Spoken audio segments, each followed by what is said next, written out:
بسم اللہ الرحمن الرحیم۔ السلام علیکم۔ 10 ہجری میں حضرت صلی اللہ علیہ وسلم نے حج کا ارادہ فرمایا۔ اس حج کو حجۃ الوداع کہا جاتا ہے۔ حضرت صلی اللہ علیہ وسلم 24 ذی القعدہ 10 ہجری جمعرات کے دن مدینہ منورہ سے حجۃ الوداع کے لیے روانہ ہوئے۔ روانگی دن کے وقت ہوئی۔ روانہ ہونے سے پہلے بالوں میں کنگھا کیا، سر مبارک میں تیل لگایا، مدینہ منورہ میں ظہر کی نماز ادا کی اور عصر کی نماز ذوالحلیفہ میں ادا فرمائی۔ اس سفر میں حضرت صلی اللہ علیہ وسلم کی تمام ازواج مطہرات بھی ساتھ تھی۔ ان کی تعداد اس وقت 9 تھی۔ انہوں نے اونٹوں پر ہودجوں میں سفر کیا۔ حضرت صلی اللہ علیہ وسلم اپنی اونٹنی قصوہ پر سوار تھے۔ یہ اونٹنی جب آپ صلی اللہ علیہ وسلم کو لے کر اٹھی تو آپ اس وقت احرام میں تھے۔ قصوہ پر اس وقت ایک پرانا کجاوا تھا جو 4 درہم قیمت کا رہا ہوگا، اور آپ صلی اللہ علیہ وسلم کے اوپر چادر بھی معمولی سی تھی۔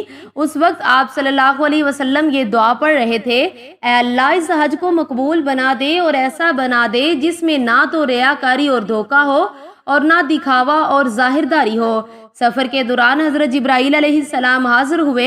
انہوں نے عرض کیا: آپ اپنے صحابہ کو حکم دیں کہ تلبیہ میں اپنی آواز بلند کریں، یہ حج کا شعار ہے۔ چنانچہ حضور اکرم صلی اللہ علیہ وسلم نے صحابہ کرام کو ایسا کرنے کا حکم فرمایا۔ انہوں نے بلند آواز میں تلبیہ شروع کر دیا۔ راستے میں حضرت صلی اللہ علیہ وسلم نے ذی طوا کے مقام پر پڑاؤ ڈالا، رات وہیں قیام فرمایا۔ صبح کی نماز پڑھ کر وہاں سے روانہ ہوئے، یہاں تک کہ مکہ کے سامنے پہنچ گئے اور وہیں قیام فرمایا۔ پھر دن میں چاشت کے وقت مکہ معظمہ میں داخل ہوئے۔ باب عبد مناف سے خانہ کعبہ میں داخل ہوئے۔ یہ دروازہ باب اسلام کے نام سے مشہور ہے۔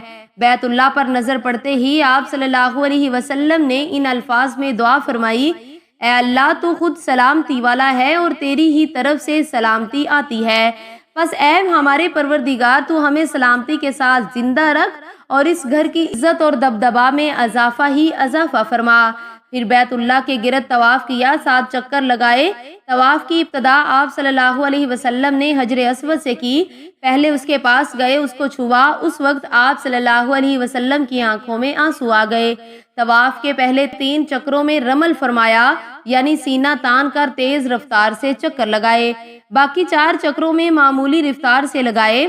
طواف سے فارغ ہونے کے بعد حجر اسود کو بوسہ دیا، اپنے دونوں ہاتھ اس پر رکھے اور ان کو چہرہ مبارک پر پھیرا۔ طواف سے فارغ ہونے کے بعد حضور اکرم صلی اللہ علیہ وسلم نے مقام ابراہیم پر 2 رکعت نماز پڑھی، پھر آب زمزم نوش فرمایا۔ اب آپ صلی اللہ علیہ وسلم صفا پہاڑی کی طرف چلے۔ اس وقت آپ صلی اللہ علیہ وسلم یہ آیت پڑھ رہے تھے: بے شک صفا اور مروہ اللہ تعالیٰ کے شعائر میں سے ہیں۔ حضور اکرم صلی اللہ علیہ وسلم نے صفا اور مروہ کے درمیان 7 چکر لگائے۔ صفا اور مروہ کے درمیان سعی کے بعد حضرت صلی اللہ علیہ وسلم نے ان لوگوں کو احرام کھولنے کا حکم فرمایا جن کے ساتھ قربانی کے جانور نہیں تھے۔ جن کے ساتھ قربانی کے جانور تھے انہیں حکم فرمایا کہ وہ احرام کو برقرار رکھیں۔ ذی الحجہ کو حضور اکرم صلی اللہ علیہ وسلم مینا کے لیے روانہ ہوئے۔ مینا میں حضرت صلی اللہ علیہ وسلم نے ظہر، عصر اور مغرب اور عشاء کی نمازیں ادا فرمائی۔ رات وہیں گزاری، وہ جمعہ کی رات تھی۔ صبح کی نماز بھی آپ صلی اللہ علیہ وسلم نے مینا میں پڑھی۔ سورج طلوع ہونے کے بعد وہاں سے عرفات کی طرف ہوئے۔ آپ صلی اللہ علیہ وسلم نے حکم فرمایا کہ میرے لیے اونٹ کے بالوں کا ایک قبہ بنا دیا جائے۔ میدان عرفات میں حضور اکرم صلی اللہ علیہ وسلم اس قبے میں ٹھہرے یہاں تک کہ زوال کا وقت ہو گیا۔ اس وقت آپ صلی اللہ علیہ وسلم نے اپنی اونٹنی قصوہ کو لانے کا حکم فرمایا۔ قصوہ پر سوار ہو کر آپ وادی کے اندر پہنچے اور اونٹنی پر بیٹھے بیٹھے ہی مسلمانوں کے سامنے خطبہ دیا۔ اس خطبے میں حضرت صلی اللہ علیہ وسلم نے فرمایا: لوگوں میری بات سنو، دیکھو میں نہیں جانتا کہ اس سال کے بعد اس جگہ میں تم سے کبھی ملوں گا یا نہیں۔ لوگوں سن لو، تمہارے خون یعنی تمہاری جانیں اور تمہارے اموال ایک دوسرے پر اپنے رب سے ملنے تک اسی طرح قابل احترام ہے جس طرح تمہارے لیے یہ دن اور یہ مہینہ قابل احترام ہے۔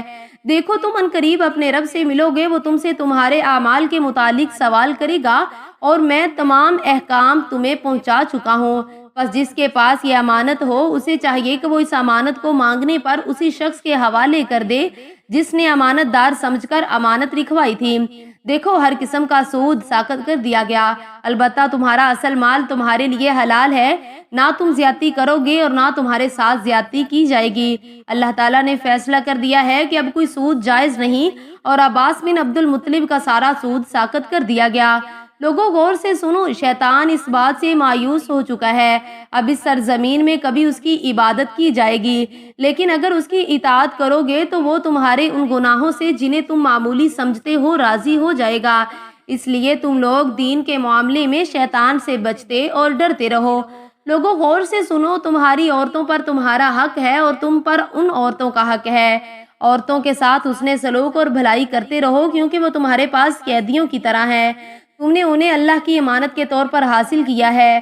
لوگوں میری بات سمجھنے کی کوشش کرو، میں نے تو ہر حکم پہنچا دیا اور تمہارے اندر وہ چیز چھوڑی ہے، اگر اسے مضبوطی سے پکڑے رکھا تو کبھی گمراہ نہ ہوں گے، اور وہ کھلی ہوئی چیز ہے، کتاب اللہ اور سنت رسول صلی اللہ علیہ وسلم۔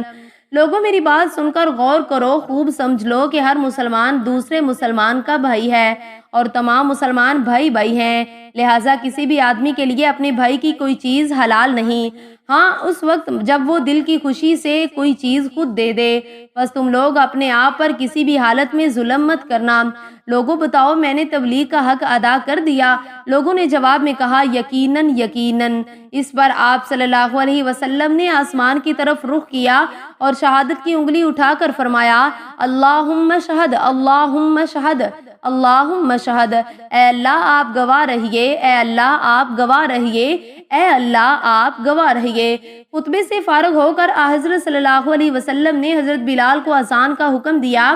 اذان کے بعد ظہر کی تکبیر کہی گئی اور نماز ادا کی گئی، پھر عصر کی نماز کے لیے تکبیر کہی گئی اور نماز ادا کی گئی، یعنی دونوں نمازیں ایک ساتھ ادا کی گئی۔ دونوں نمازوں کے لیے اذان ایک کہی گئی اور تکبیریں الگ الگ ہوئیں۔ اب آپ صلی اللہ علیہ وسلم مشعر الحرام یعنی مزدلفہ کے لیے روانہ ہوئے۔ اس وقت آپ صلی اللہ علیہ وسلم نے حضرت اسامہ بن زید رضی اللہ تعالی عنہ کو اپنے پیچھے بٹھایا۔ آپ صلی اللہ علیہ وسلم لوگوں کو اطمینان سے حکم فرماتے رہے۔ اس طرح مزدلفہ پہنچے، یہاں مغرب اور عشاء کی نمازیں ایک ساتھ ادا فرمائی۔ یہ دونوں نمازیں عشاء کے وقت پڑھی گئی۔ عورتوں اور بچوں کے لیے آپ صلی اللہ علیہ وسلم نے حکم فرمایا کہ آدھی رات کے 1 گھنٹے بعد ہی مزدلفہ سے مینا روانہ ہو جائیں، تاکہ وہاں ہجوم ہونے سے پہلے شیطان کو کنکریاں ماری جا سکیں۔ فجر کا وقت ہوا تو حضرت صلی اللہ علیہ وسلم نے مزدلفہ میں منہ اندھیرے ہی نماز پڑھی، پھر سورج نکلنے سے پہلے مزدلفہ سے مینا کی طرف روانہ ہوئے۔ جمرہ عقبہ یعنی بڑے شیطان پر پہنچ کر آپ صلی اللہ علیہ وسلم نے 7 کنکریاں ماری۔ شیطانوں کو کنکریاں مارنے کے عمل کو رما کہتے ہیں۔ یہ کنکریاں مزدلفہ سے چن لی جاتی ہیں۔ ہر کنکری مارتے وقت آپ صلی اللہ علیہ وسلم اللہ اکبر فرماتے رہے۔ اس وقت بھی آپ صلی اللہ علیہ وسلم اونٹنی پر سوار تھے۔ حضرت بلال اور حضرت اسامہ آپ کے پاس تھے۔ حضرت بلال نے آپ کی اونٹنی کی لگام پکڑ رکھی تھی اور حضرت اسامہ آپ کے اوپر کپڑے سے سایہ کیے ہوئے تھے۔ اس موقع پر حضرت صلی اللہ علیہ وسلم نے مسلمانوں کو خطبہ دیا۔ اس میں ایک دوسرے کے مال اور عزت کو حرام قرار دیا۔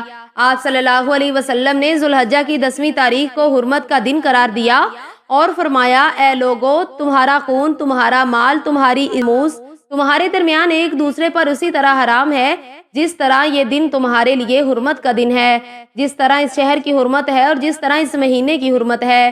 یہ الفاظ کئی بار فرمائے۔ آخر میں دریافت فرمایا، اے لوگو، کیا میں نے تبلیغ کا حق ادا کر دیا؟